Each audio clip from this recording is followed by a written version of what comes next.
Montana Territory, 1878. The wind howled off the Bitterroot Mountains as the stagecoach rattled into the valley, and by the time it stopped at the edge of the town of Coldwater Creek, her gloves were soaked through. But Beatrice Kline did not shiver. She had learned long ago to stay still and quiet when the cold came. It was easier that way. She stepped down with a single carpet bag held tight to her chest.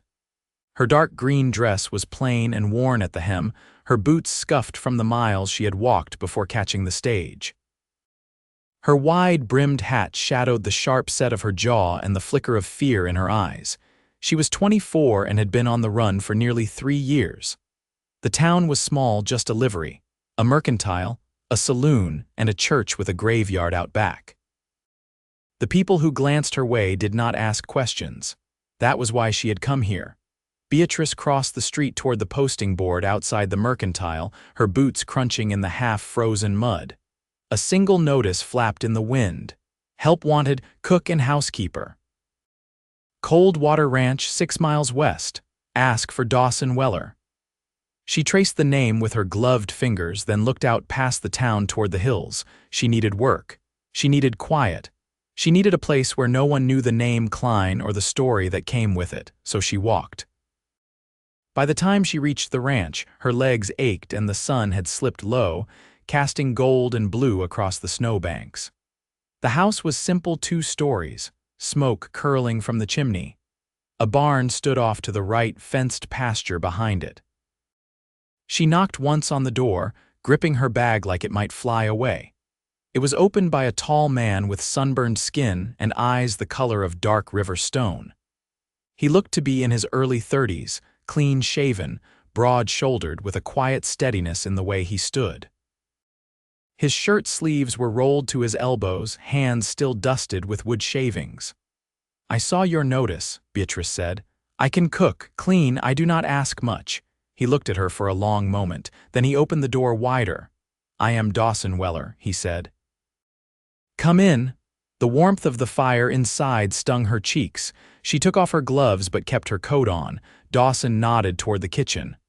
"There is stew on the stove." "Eat while I finish with the fence posts, then we will talk." Beatrice sat at the small wooden table, watching the steam rise from the bowl. It smelled like sage and something else she could not name. She let herself eat, slow and careful, her back straight. When he returned, he washed his hands at the basin and leaned against the counter. "You got a place to stay?" "No." "Family?" "No." His eyes searched hers, but he did not ask more. "I need someone who will stay through spring, maybe longer. It is hard work, quiet. Some weeks I do not see town at all." "That suits me." He nodded once. "You can stay in the room off the kitchen. I will pay you weekly. I do not ask questions, but I expect honesty and decency." Beatrice met his gaze. "You will have both." He stepped aside so she could see the small room. It was plain but clean, with a straw mattress and a single window that looked out toward the hills. That night, she lay on the bed and stared up at the ceiling beams. She was not safe. Not really. But for the first time in a long time, she was not running. The days passed with the slow rhythm of ranch work. Beatrice rose before dawn and made coffee, biscuits, and beans. She scrubbed floors, mended shirts, kept the fire burning. Dawson never raised his voice, never lingered too long in a room, but he always nodded when he passed her in the hall. Sometimes she caught him watching her hands as she kneaded bread or shelled peas, but he never said anything about it. He worked from sunup to sundown, fixing fences, breaking ice for the cattle, chopping wood. He carried himself with quiet care, like someone who had known hard things but did not speak of them. One morning, a knock came at the door. Beatrice answered it, her apron still tied at her waist. A woman stood there, breathless, holding the hand of a girl no older than 6. "Please," she said. "I heard Dawson Weller was decent. I am leaving for Helena. I cannot take her." The girl clutched a rag doll, her face pale and wide-eyed. Dawson stepped up behind Beatrice. The woman pressed the girl's hand into his. "Her name is Clara," she said. "She is yours." And then she turned and walked away. Beatrice stood frozen. Dawson knelt beside the girl. "Clara," he said gently, "do you like horses?" She nodded slowly. Good, we have one that needs brushing. Beatrice watched him lead the child inside, his hand steady on her small back. That night, Clara would not go to sleep without Dawson nearby. So he sat beside her bed, reading from an old Bible until her eyes closed. Beatrice stood in the doorway, watching the flicker of firelight on his face. She had never seen a man like him. Weeks passed. Clara filled the house with quiet laughter, helping Beatrice roll dough and sweep the porch. She followed Dawson like a shadow, and when he lifted her to sit on the fence rail, Beatrice's heart twisted in a way she could not name. One evening after supper, Beatrice stepped outside to shake out the rugs. Dawson was stacking wood by the shed. "You did not have to take her in," she said. He looked at her. "She is mine." The wind tugged at her shawl. "You are kind. I try." She hesitated, then asked, "Were you married?" He shook his head. "No, Clara's mother was passing through. I did not know she was pregnant." Beatrice nodded, then looked out at the land. "You are good with her." "I had a good father. He taught me how to listen." Beatrice met his eyes. Her voice came soft. "I never knew mine." They stood there in the cold, not speaking. Then Dawson reached into his coat and handed her a folded handkerchief. "Your hands are cracked," he said. "Rub them with lard tonight." She took it, her fingers brushing his. "Thank you." He nodded once, then turned back to the woodpile. But that night when she lay in bed, she held the handkerchief tight in her hands, and for the first time in years she dreamed of something other than running. By late February, the snow began to soften in the sun's longer reach, and the dirt paths between the barn and house held the deep prints of boots and hooves. Chickens scratched again in open patches near the shed, and Clara had taken to leaving bits of biscuit for them near the porch steps. Beatrice stood at the stove in the early morning, sleeves rolled to her elbows, sleeves damp with steam. She was stirring cornmeal into a pot when Dawson came in from the barn, his hat dusted with frost and his coat damp at the cuffs. Clara followed close behind, holding a small tin pail filled with eggs. "She picked them herself," Dawson said, setting the pail on the counter. Beatrice touched one of the eggs gently. "None cracked," she said. "That's a careful hand." Clara beamed, pressing close to Dawson's side. "I didn't drop even one." "You've got steadier fingers than most grown men," Beatrice replied. Dawson gave a low chuckle but said nothing else. He pulled off his coat and hung it near the stove, then took his place at the table. Clara climbed onto the chair beside him, tracing her finger along a knot in the wood grain. Beatrice ladled out the mush, placed butter in a crock near the bread, and sat across from them. The room filled with the soft clink of spoons and the low groan of the wind pressing at the window panes. After breakfast, Dawson rose and began folding the sleeves of his shirt to his elbows. "I'll be heading up to the north slope," he said. "Some of the yearlings broke the fence line. I'll be gone most of the day." "You'll need bread," Beatrice said. "Let me wrap some." He paused near the door, watching as she laid thick slices in a square of cloth and tied it shut. "Thank you," he said. She held out the bundle, and when he took it, his fingers brushed hers. Neither pulled away. After he left, Clara brought her rag doll to the table and began brushing its yarn hair with a carved wood comb. Beatrice washed the dishes in the basin, her gaze flicking to the window whenever the wind changed. Later that morning, Beatrice set a kettle to boil and began sorting through the old chest behind the pantry door. Inside were muslin scraps, dull needles, and a few spools of thread. She pulled out a faded wool skirt and held it up to her waist. "Are you going to sew something?" Clara asked. "I was thinking of making you a new dress," Beatrice said. "This one's too thin for me now, but it's good cloth." Clara's eyes widened. "With buttons, if I can find enough that match." The hours passed quietly. Beatrice worked at the table, her needle moving through the fabric with steady rhythm. Clara played on the floor nearby, humming to herself, lost in a world of her own making. By the time Dawson returned, the sun had dipped low and his boots were caked in mud.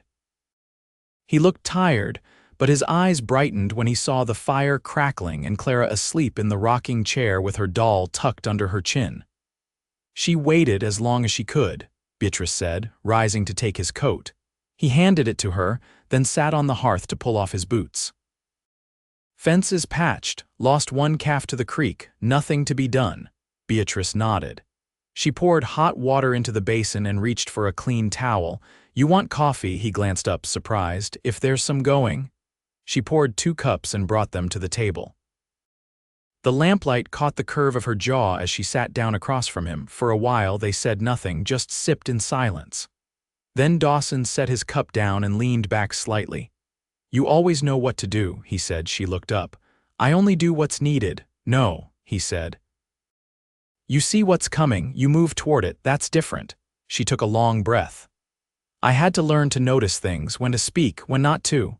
"I reckon you learned young." Beatrice didn't answer.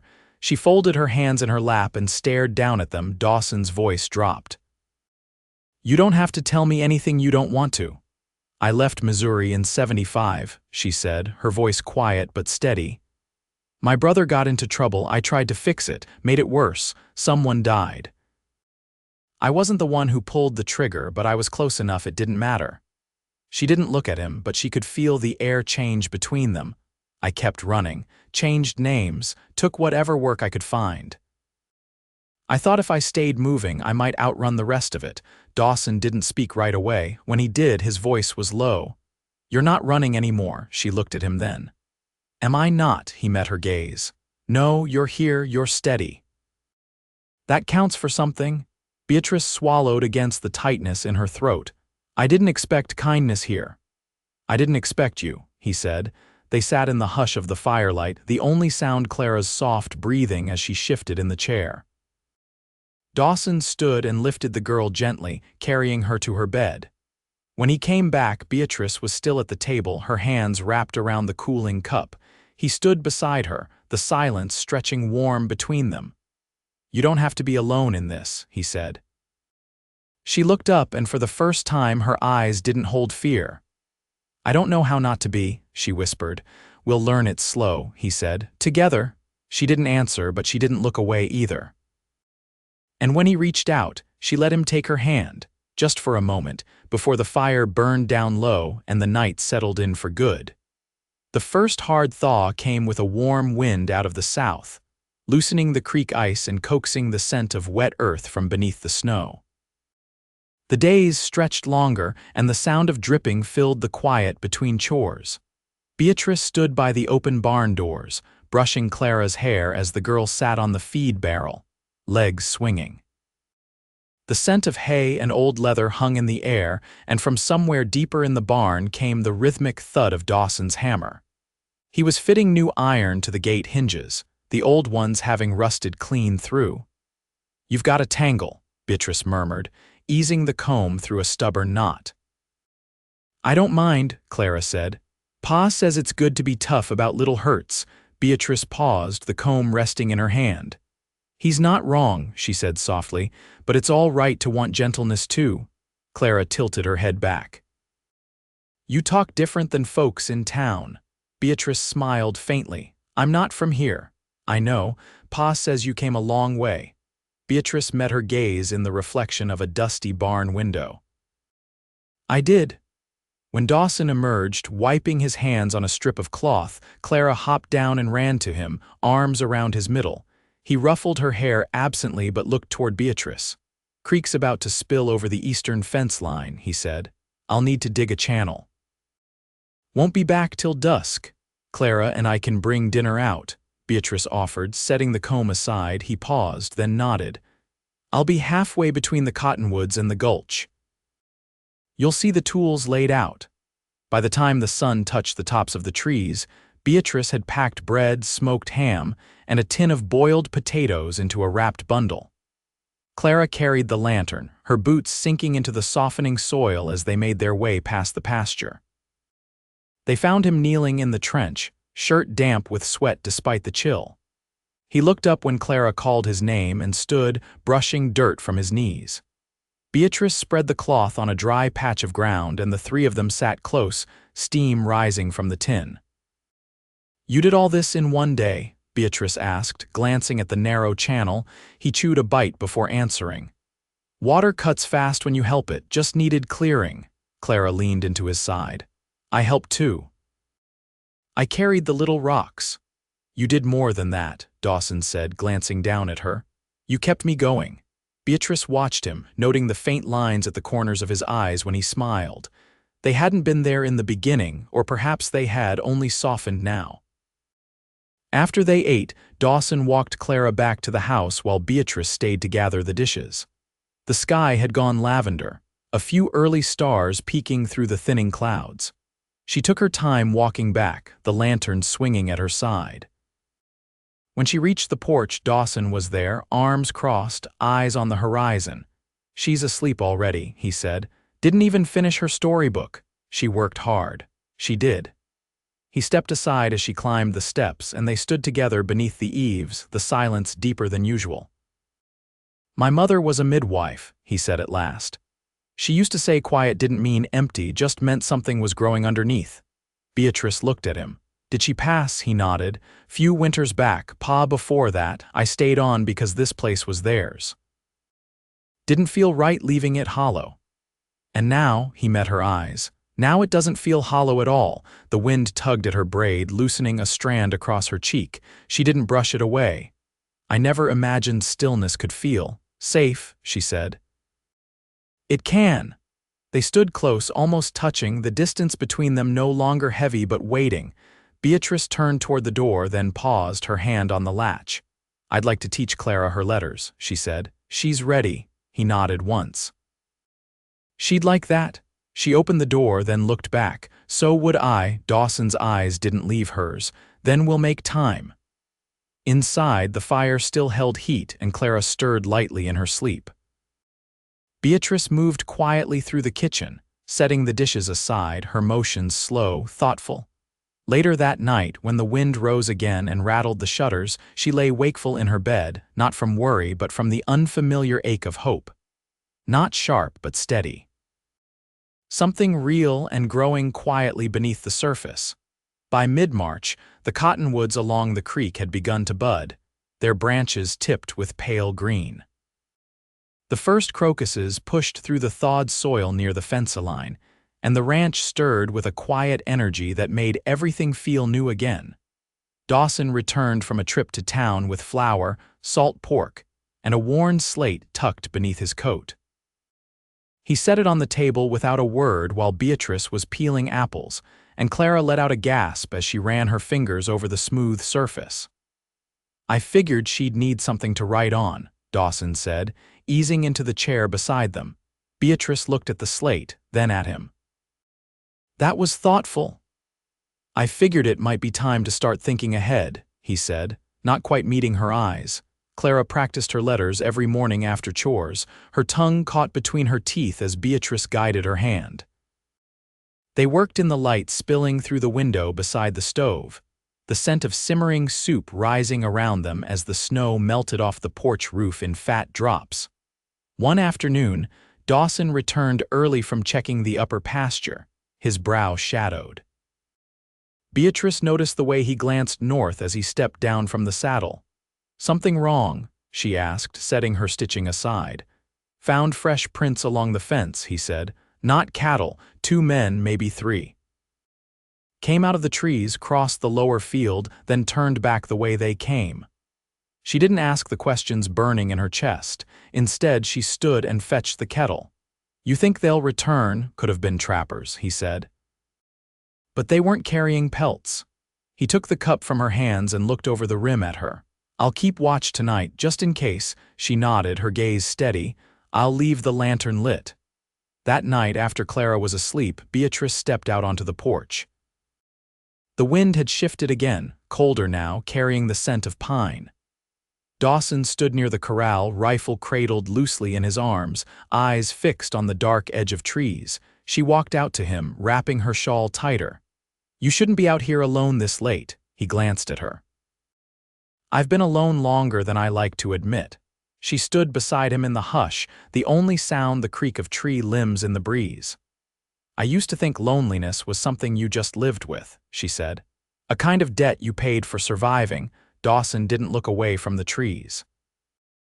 And now, I'm starting to believe it doesn't have to be permanent. He said nothing for a long while, only shifted the rifle to his other arm. "I used to wonder if I'd ever want someone beside me again," he said quietly, "after the dust settles, after the noise dies down. I think maybe I do." She turned toward him, heart thudding slow and heavy. "I don't scare easy, Dawson." He looked at her then, not just her face, but her everything she carried, everything she had buried and rebuilt. "I know." She reached out, fingers brushing his coat sleeve. "If they come back, you won't face it alone." He looked down at her hand, then covered it with his own, rough and warm. "I already don't." They stood like that until the cold pushed them back inside. He made one last round of the barn while she banked the fire, and when the door closed behind him, the quiet was not empty. In the days that followed, no more tracks appeared. The wind softened again. Clara wrote her full name without help and began sounding out the first line of a primer Beatrice had copied by hand. One evening, as the sun dipped low behind the hills, Beatrice brought a wool blanket to the porch where Dawson sat mending a harness. "Clara's asleep," she said. "Told me she dreamed of a horse with wings," he smiled, setting the leather aside. "Sounds like she's got your imagination." She sat beside him, folding the blanket over her lap. "I never had much use for dreaming, not until now." He looked at her, and the space between them pulled taut. "Do you think you'll stay?" he asked, voice low. She answered without hesitation. "I already have." He reached for her hand again, slower this time, as if asking permission. She gave it freely. "You deserve more than quiet," he said. "You deserve joy." She leaned into him, her shoulder against his. "Then we'll grow it day by day." And as the last light slipped behind the ridge, they sat together in the hush, no longer running, no longer alone. April brought more than warmth. It brought sound frogs in the creek at dusk, jays squabbling in the cottonwoods, Clara's voice lilting through the open windows as she read halting lines from her primer.